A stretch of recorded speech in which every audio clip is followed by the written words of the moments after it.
Have you heard of a flower called sweet peas? Well, that's all these here. And they'll be taken away soon and replaced with something new. They always have new designs.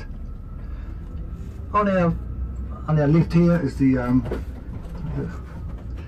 train, the JA1274, the last steam locomotive made here in Dunedin, in Hillside Workshop. And that was a mainline freight and passenger service train. That was a motorbike. You can go for rides on that. Good. I think Interesting. I think it's $95 for whatever it is. He's on your side, it's alright. He's bigger than you.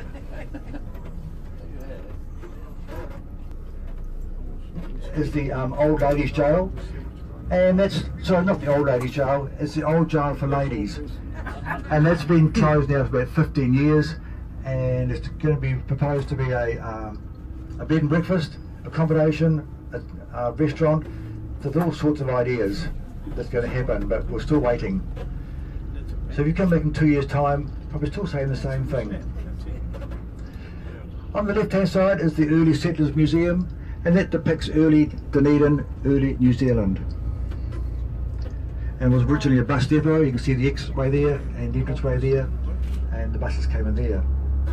Now where that white bus is there, in front of that you'll see the Chinese garden.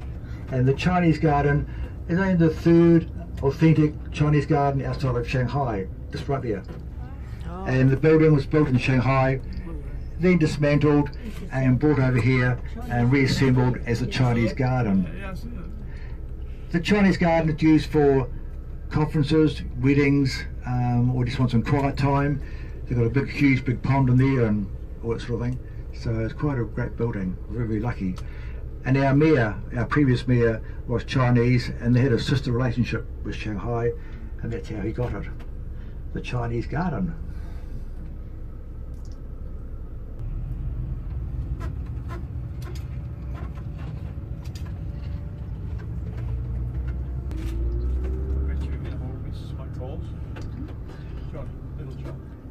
Now these buildings here are all from the Gold Rush era, over 150 years old.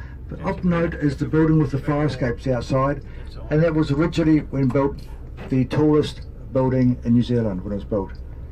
Not now, of course, but it was then. So it's quite a marvellous feat. So when was the Gold Rush? The Gold Rush, you're on page 67 of the commentary, but I'll tell you now. The Gold Rush started in the 1860s, and we'll come past this way again, and we'll tell you about the Gold Rush then. Oh, okay. Yep. So definitely won't miss out. Yeah. The building there has been used for an American facade for gangster movies, because it looks like an American building, and they blocked the car off. They've got all these old cars that come around, and yeah, it's quite a. I mean, it's only done twice, but it's still quite a thing to see.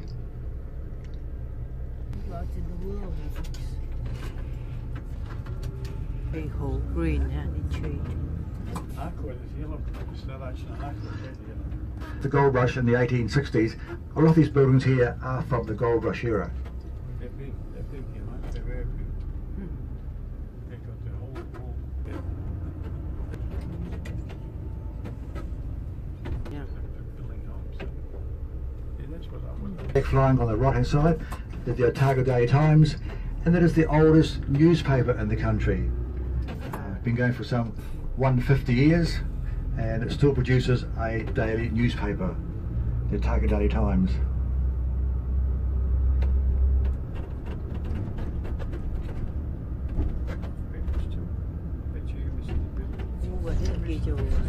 And of course, on our right is the ex-Cadbury place, now all come and gone.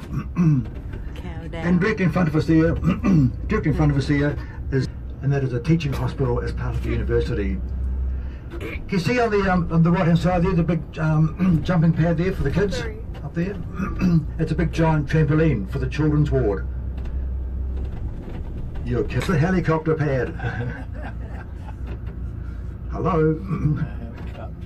So yeah, so that's the public hospital, and that's where they're going to, I guess, move the whole thing across to the Cadbury building eventually.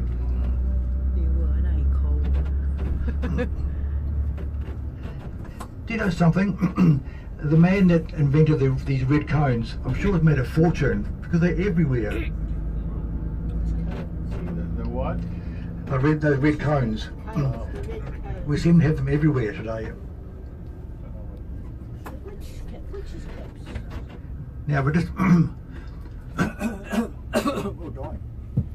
we're just a couple of minutes away from the museum. We've done well, 12:30, and we're due back, please, on the coach at 2 o'clock.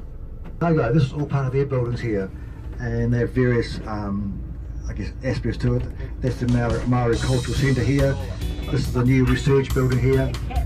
Red caps, orange caps. And of course, if you were a student in Dunedin, the Captain Cook Hotel is a famous hotel used by all the Scarfies, and it's had a change of ownership, and it's now more upmarket, much to the students' disgust.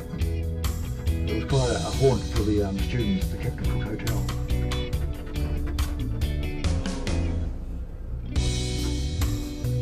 And I'll take you in and we'll meet the lady who's going to look after it, the building. This is why they call green garden. Oh, green. Very green.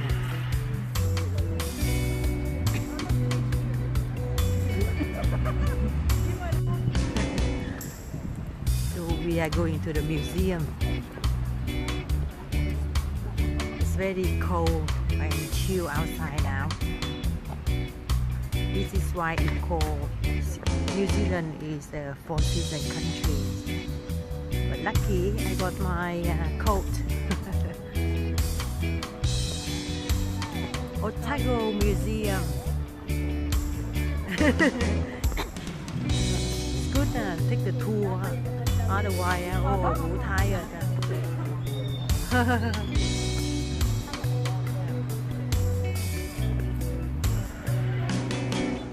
Octago Museum.